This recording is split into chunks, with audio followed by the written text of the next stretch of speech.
Seiring terbitnya mentari di timur, hari baru telah tiba, dan kasih Tuhan selalu baru setiap pagi. Selamat pagi ibu bapa, oma opa, dan saudara-saudaraku yang baik. Sungguh Allah itu maha baik. Terpujilah Tuhan. Firman Tuhan yang memandu renungan kita. 1 Petrus 2 ayat 11.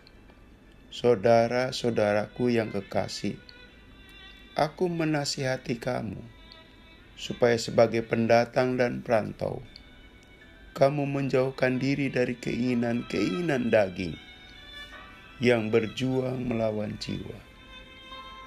Saudaraku, dulu di tengah masyarakat kita, ada istilah pribumi dan non-pribumi. Pribumi dilekatkan pada seseorang yang dianggap orang Indonesia asli. Sedangkan non-pribumi adalah mereka yang asalnya bukan penduduk asli. Mereka yang digolongkan para pendatang. Istilah itu sudah tidak banyak digunakan lagi karena pemakaiannya tidak mendukung rasa persatuan. Meski tidak memakai istilah pribumi dan non-pribumi, orang Kristen yang mendapat nasihat firman Tuhan ini disapa pendatang dan perantau. Sebagai orang Yahudi, mereka berada di tengah-tengah kalangan non-Yahudi. Mereka menerima nasihat agar mereka jangan meniru, mengikuti kebiasaan lingkungannya, terutama berkaitan dengan perilaku yang buruk. Saudaraku, sebagai para pendatang dan perantau, tentu saja mereka dituntut untuk punya kemampuan membawa diri. Salah satu peribahasa yang populer di kalangan masyarakat kita adalah, di mana bumi dipijak, di situ langit dijunjung. Artinya, bahwa seseorang sudah sepatutnya mengikuti atau menghormati adat istiadat yang berlaku di tempat tinggalnya. Orang Kristen harus memahami kebiasaan lingkungannya. Mereka patut tahu mana kebiasaan yang berlaku agar mereka bertindak pas dan tidak tergelincir pada kekeliruan. Mereka diminta jangan ikut-ikutan dengan kebiasaan buruk yang biasa dilakukan lingkungannya. Mereka diminta menjauhkan diri dari keinginan-keinginan daging. Nasihat ini muncul lantaran pola perilaku lingkungan tempat orang Kristen hidup di sana bertentangan dengan moral dan pola perilaku Kristiani, yaitu sikap-sikap percabulan, menyembah dewa, kerakusan, munafik, suka menipu, terbiasa saling memfitnah. Orang Kristen sebagai komunitas kecil diminta setia pada ajaran Kristus daripada terseret sikap-sikap buruk tadi. Saudaraku, orang Kristen yang mampu tidak terpengaruh perilaku dan lingkungan yang buruk amat ditekankan.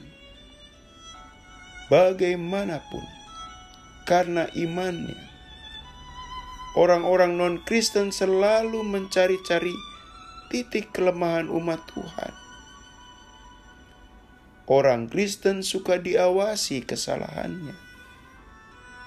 Cara hidup orang Kristen selalu mendapat sorotan. Hidup mereka bagaikan ikan dalam akuarium. Nah, disinilah perlu sosok orang Kristen yang mampu menjaga sikap iman yang utuh antara apa yang diimani dan yang dilakukan di tengah masyarakat berjalan selaras. Dalam bahasa lain, menjadi orang Kristen yang berintegritas. Dalam hal ini, mereka mampu bersikap yang berbeda. Mereka tidak terseret-seret pada perilaku dan lingkungan buruk. Saudaraku, disinilah pentingnya kita berani tampil beda. Artinya, berani bersikap benar, sekalipun konsekuensinya kita hanya berdiri sendirian, tidak mendapat dukungan lingkungan. Orang Kristen meski kecil, tapi tidak kecil hati, dengan berdiri pada sikap yang benar. Bagaikan bunga teratai yang tetap berbunga indah, meski dia berada di air yang kotor dan berlumpur. Maka demikianlah idealnya hidup Anda dan saya. Bagaimana hidup kita memperlihatkan pesona dan keindahan, meski hidup dikelilingi perilaku dan lingkungan tidak bersih. Kita tetap mampu hidup sesuai dengan identitas selaku terang dan garam. Pesannya jelas, saudaraku. Buat kita sekarang, kita mesti mampu memilah dan memilih mana perilaku dan sikap yang baik dan mana yang tidak. Memilah dan memilih mana yang harus dilakukan dan mana yang harus dihindari. Mari kita berdoa.